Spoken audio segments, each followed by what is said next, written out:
ஓம் முருகா போற்றி. ஓம் சரவண பவ. எதிர்பார்ப்பு இல்லாது ஆத்மார்த்தமான அன்பினால் இறையை தொழும்போது அந்த இறைவன் உங்களுக்கு எளிதாகவே காட்சி தருவார். அன்பு ஒன்றுதான் இந்த உலகத்தில் நிரந்தரமாக இருக்க வேண்டும். இந்த உலகை ஆளக்கூடிய ஒற்றை சொல் அன்பு. அன்பால் மாற்ற முடியாதது என்று இந்த உலகத்தில் எதுவுமே இல்லை. அன்பு என்ற ஒன்று உங்களிடம் அதிகமாக இருந்தால் உங்களுக்குள் கடவுள் தன்னை உருவேற்றி தானாகவே அதில் வந்து அமர்ந்து விடுவார். ஒரு நாளில் எதை பற்றி நீங்கள் அதிகமாக சிந்தித்து கொண்டு இருக்கின்றீர்களோ நீங்கள் அதுவாகவே மாறிவிடுவீர்கள். முடிந்தவரை கோபம், பொறாமை, வெறுப்பு போன்ற எண்ணங்களை விடுத்து அன்பால் நிரம்பி நல்ல எண்ணங்களை மனதால் நீங்கள் சிந்தியுங்கள். நாம் அளிக்கும் அன்பை மீண்டும் எதிர்பார்க்கும் பொழுதுதான் நாம் ஏமாற்றம் அடைகின்றோம். எந்த எதிர்பார்ப்புமின்றி நீங்கள் அன்பு செலுத்துங்கள். எந்த நிபந்தனைகளுமின்றி எதிர்பார்ப்புகளுமின்றி எல்லோரிடமும் அன்பை அளியுங்கள். அப்பொழுது உங்கள் உலகமே உங்களுக்கு புதிதாக தோன்றும். குறிப்பாக பார்த்தால் உங்களை நீங்களே அளவற்ற அன்பு செய்யுங்கள். உங்களை நீங்களே அன்பு செய்தால் தேவையற்ற எண்ணங்களை உங்கள் மனதிற்குள் திணித்து உங்களை நீங்களே கஷ்டப்படுத்தி கொள்ள மாட்டீர்கள். உங்களுடைய ஆரோக்கியத்தை கெடுத்து கொள்ளவும் மாட்டீர்கள். உங்கள் ஆரோக்கியம்தானே உங்களுக்கு நல்லது.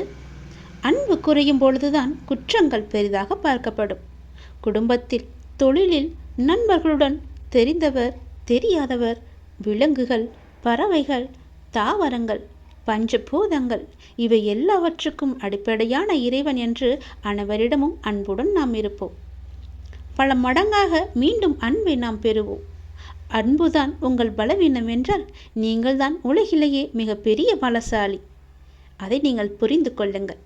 வெறுப்பது யாராக இருந்தாலும் நீங்கள் அனைவரையும் நேசித்து நாமாக வாழ்ந்து வருவோமே. நேசிப்பது நாம் தான் என்று சந்தோஷமாக வாழ்ந்து வருவோமே. உங்கள் வாழ்க்கையை நீங்கள் அன்பால் நிரப்பி பாருங்கள். உங்கள் வாழ்க்கையில் எவ்வளவு சந்தோஷமான பூக்களை சந்தோஷமாகவே பறிப்பீர்கள் என்று. உங்கள் வீடு, உங்கள் தோட்டம், உங்கள் இல்லம், உங்கள் சுற்றியுள்ள அனைத்துமே சந்தோஷத்தால் நிரம்பி வழியும். அதனால் யாரிடமும் அன்பு செலுத்த நாம் தவற வேண்டாம், மறக்கவும் வேண்டாம். உங்கள் மனதில் எதையோ நினைத்து கவலைப்பட்டு கொண்டிருக்கவும் வேண்டாம். எதை பற்றியும் நீங்கள் கவலையும் படாதீர்கள். என்னை நினைத்து உங்கள் வீட்டில் ஒரே ஒரு விளக்கு ஏற்று. உன்னுடைய மனநிலையை நான் மாற்றி காமிக்கின்றேன்.